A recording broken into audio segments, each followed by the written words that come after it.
In this tutorial, I demonstrate how to use the River Auto Materials or RAM asset to create lakes in your terrains. So start with identifying a place in your terrain that's relatively flat and would probably work well with a lake. So I'm looking at this area here that I think would be a good situation or a good location for my lake. And I'm going to start by preparing the ground underneath where my lake will be. So let's go over here, select the terrain, and then go over here to the Paint Terrain tool. And I think we want to start with the Set Height tool. And by using this tool, we can hold down the Control key and then left click to set the terrain here. Let's set it right about in the middle of the lake. And then with that as my set point, I can now go in here. Let's go ahead and increase my brush size and increase the brush strength a little bit. And then notice that it's kind of just contouring the land to get all this flat area. So you can choose several locations to set your height. It doesn't have to be all completely flat.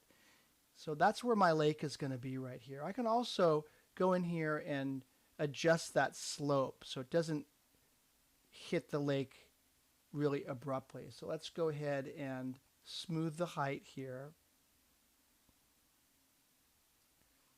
I can also adjust this one here and bring that down. I can also erode a little bit of the lake so it's not flat. So the deeper part of the lake will be here.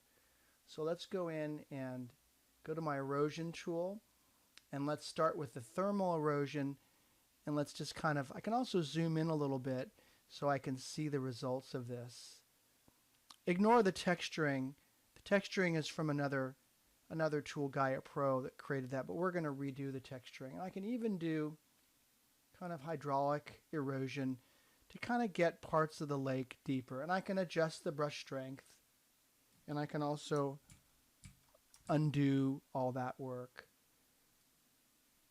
So let's just kind of lower parts of this lake here using my hydraulic erosion tool. So it's not all just a flat lake, but there's some parts of it that are deeper. Can also just kind of lower that hill right there and lower some of this stuff too, so that this will be where my lake will be. Let's go back and do the thermal erosion. The thermal erosion just softens it up, and the hydraulic erosion kind of adds gullies where water would go in there and lower some parts of it. Let's increase my brush strength here. So you can see that this will be the deeper part of the lake in here. All right, so once we have that looks pretty good. Once we have our ground set, we're going to go over here to our hierarchy and right click and choose 3D object, create lake polygon. So this is going to be after you've obviously opened up the file that's been provided for you that has the the River Auto Material asset already installed. And we're going to go in here. Now there's a variety of ways to do this. We can simulate the lake. You can try this first, where we hold down the control key and click, and that'll add your first point. And then you take your point and set it somewhere in the middle of the lake, and then you can try doing the simulate. And you can adjust the angle and adjust the distance, and that sometimes will create the lake points for you. I've had better luck doing the basic and then adjusting this first point to be on the edge of the lake. Let's say here, and then basically outline your lake where you want the lake to be. And then notice the white area will be where the water is going to end up. So something like that will give you your lake. And notice you can also raise and lower the lake. But I like to do about there. Otherwise, if you go too high, it looks like the lake is kind of floating above the terrain. So I like to make sure that it's sticking right on the terrain, something like that. Now, this white area is where the water will be. So now we need to add a material. So over here under Lake Profile, see where it says None Lake Polygon, click on the little nipple there and choose Lake Reflective or Lake Big. You can also do a swamp. I'll show you that in a minute, or ocean. But I'm going to start with the Lake Reflective and essentially double click on that. And then notice that's where our lake goes. Now what you can do is you can adjust these points to give the lake maybe a little bit more interest, maybe a bit more contour, so it doesn't look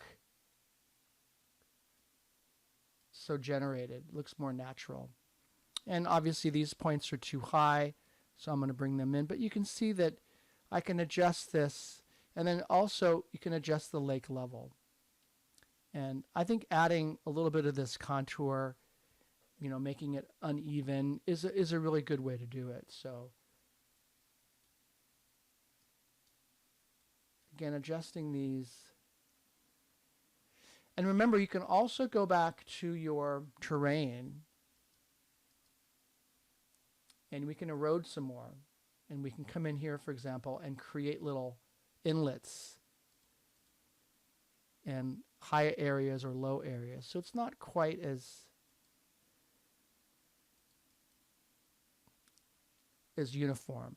So we'll go back to the lake polygon, and I'm going to go to the points here, and then notice that I created that little gully, but the water didn't fill in there because I don't have any lake points there.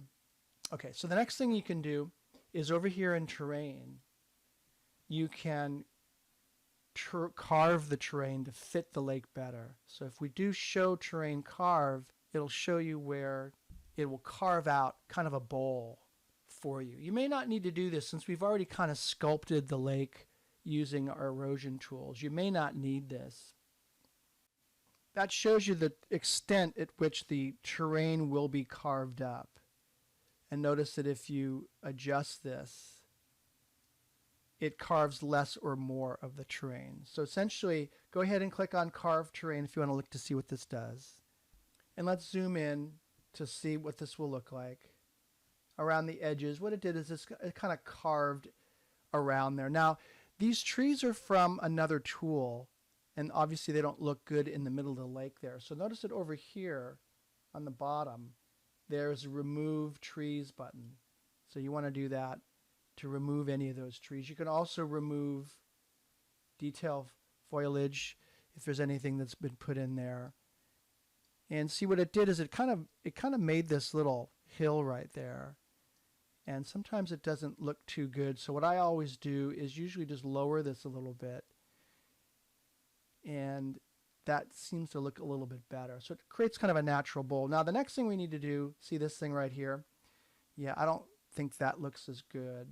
So the next thing we'll do is on the materials, we can paint the materials around the lake using the Paint Terrain tool right here. And the material that it will paint is what you place here in this option right here. There's also a curve that will show you the steepness and what will go, what terrain will be painted at what surface steepness. But I think that tool here, that line there, is usually pretty good to start with. So I would start with that as default. But I would change this. Right now it's going to paint grass. See this grass here? Let's remove that and do sand. And then I would also add some noise to kind of mix in these textures. And then I would add a second splat map. So in other words, it's going to mix this one with this one. I would do rock, and then you can also do cliff. I would do rock 1 and rock 2. And then you can change these numbers to see how it looks. But essentially this is going to put more sand around the edges of the lake, especially over here, notice, where it goes up against the rock here. So go ahead and click on Paint Terrain. And notice that it put in sand here. This green here is from another tool from Gaia Pro, but it looks pretty good. It's mixing pretty well. And you can also adjust these numbers to get more or less noise. Again, you can lower or raise the lake level to get this to look better. Notice that it puts sand everywhere. If you want more rocks, you can put that in. You can also paint by hand, so you can lower or raise the lake level. But that looks pretty good. You can also change the material. This is a reflective lake. This is going to look better if there's mountains surrounding the lake, and then you'll see the reflection of the mountains in that lake. I don't really have that here, so you can adjust essentially the lake beach to get more or less sand. But you can also change the material. So let's go back here to our lake polygon, and up at the top in basic is our material. Click on the nipple, and let's just do swamp. And you can see that it immediately changes the look. So what you may want to do is have a swamp next to the lake, like it's an old piece of dried up lake that has become a swamp. But you can adjust that. You can also do leaves, swamp with leaves. And these are animated, by the way, as well. And you can modify the animation. So notice that there's leaves that are in there. And then you can also do big lake, kind of an ocean lake with waves, or probably the default one is big lake, not reflective. I think in this case it probably is going to look better because there aren't a lot of mountains to reflect into here. But that, pretty good, pretty quick, looks like that. And it actually looks quite good. Again, you can lower or raise the lake level. You can even do a dry lake bed. If you have a desert environment, you can actually create the lake and go ahead and do the texturing and then just lower the lake level. And you can even go in and adjust the erosion and make it very shallow lake, almost like a dried up lake. But that's the basics. There's obviously a lot more. This tool essentially does rivers and streams, but I think to learn this tool, it's best to start with the lake tool because I think it's easier to get really good results with less work using the lake tool.